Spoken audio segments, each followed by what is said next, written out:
नमस्कार दोस्तों, आज हम प्रगतिशील विचारधारा का पोषण करने वाले कवि सुदामा पांडे धूमिल पर चर्चा करेंगे। समकालीन कवियों में धूमिल का विशेष स्थान है। यथार्थ का जितना तीखापन धूमिल के काव्य में पाया जाता है, उतना किसी अन्य समकालीन कवि की कविता में नहीं पाया जाता। धूमिल आम आदमी की जिंदगी से जुड़े हुए कवि थे, यही उनकी लोकप्रियता का कारण है। धूमिल गरीब आदमी की भूख प्यास, सुख दुख और जनता जनार्दन के आसपास के कवि थे, इसीलिए धूमिल को धूमकेतु का मिथक दिया गया। धूमिल की काव्य यात्रा त्रिविक्रम काव्य यात्रा है, अर्थात उनके कुल 3 कविता संग्रह प्रकाशित हुए हैं। पहला संसद से सड़क तक, जो सन 1972 में प्रकाशित हुआ।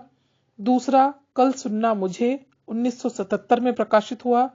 तीसरा तथा अंतिम काव्य संग्रह सुदामा पांडे का प्रजातंत्र है, जो 1984 में प्रकाशित हुआ। धूमिल की कविताओं में आजादी के सपनों से मोहभंग होने के बाद की पीड़ा और आक्रोश की सशक्त अभिव्यक्ति मिलती है। जिस शासन व्यवस्था ने जनता को छला, उसको आईना दिखाना धूमिल की कविताओं का प्रमुख लक्ष्य रहा। आजादी से पहले भारतीय जनता को जो सुनहरे सपने दिखाए गए थे, वो सारे सपने कुछ ही सालों में टूटकर बिखरने लगे। समस्याओं का समाधान जुटाने की बजाय जनता का ध्यान दूसरी ओर खींचने तथा झूठे वादे करके जनता को गुमराह करने वाले नेता वर्ग पर कवि का यह आक्रोश बिल्कुल वाजिब है। आजादी के 6 दशकों बाद भी ग्रामीण गरीबों और मेहनतकश मजदूरों के जीवन में कुछ खास बदलाव दिखाई नहीं देता, बल्कि हालात और बद से बदतर होते गए। अमीर और अमीर होता जा रहा है और गरीब होता जा रहा है। आज भी देश की जनता अपनी मौलिक जरूरतें भी पूरी नहीं कर पाती। इसके लिए सबसे ज्यादा जिम्मेदार हमारे देश के सूत्रधार हैं। इसीलिए वे जनता की रोटी के साथ खिलवाड़ करते रहते हैं। धूमिल की तुलना कई बार कबीर से भी की जाती है।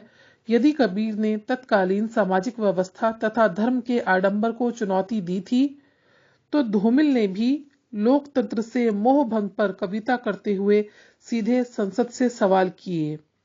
एक आदमी रोटी बेलता है, एक आदमी रोटी खाता है, एक तीसरा आदमी भी है जो ना रोटी बेलता है ना रोटी खाता है, वह सिर्फ रोटी से खेलता है। मैं पूछता हूं, वह तीसरा आदमी कौन है? मेरे देश की संसद मौन है। धूमिल की कविताओं में शहर और गांव, कवि कर्म और राजनीति, सामाजिकता और असामाजिकता, न्याय अन्याय, हिंसा और अहिंसा, ईमानदारी और बेईमानी, आशा और निराशा आदि प्रायः सभी मानव जीवन के सभ्य और असभ्य अंगों का चित्रण किया गया है। धूमिल ने धार्मिक रूढ़ियों व नीतियों का भी विरोध किया है। धर्म और परंपरा ने जहां भारतीय जीवन को विशृंखलित होने से बचाया, वहीं इसमें व्याप्त अंधविश्वासों, पाखंडों, आडंबरों और कुरीतियों ने रूढ़ आचरणों को बढ़ावा देकर सामाजिक विकास को अवरुद्ध किया है। सांप्रदायिकता धर्म का कितना घिनौना रूप है, जिस पर धूमिल ने अपनी कविताओं में व्यापक स्तर पर प्रहार किया है। सशक्त व्यंग धूमिल के काव्य की विशेषता रही। उसमें गहन सच्चाई होती थी। वह व्यंग करते समय किसी तरह की सहानुभूति और करुणा का प्रदर्शन नहीं करते, बल्कि तीखा प्रहार करते हैं। फिर भले ही वह व्याभाचारी हो, नेता हो या तथाकथित साहित्यक हो, ना कोई छोटा ना कोई बड़ा, मेरे लिए हर आदमी एक जोड़ी जूता है। धूमिल ने देश की वर्तमान स्थिति का यथार्थ चित्रण भी किया है कि जहां पर देश 2 वर्गों में विभाजित हो चुका है। अमीर और अमीर होते जा रहे हैं और गरीब 2 टुकड़े रोटी के लिए विवश हैं। धूमिल की कविता में लोकोक्तियां और मुहावरों की झलक भी मिलती है।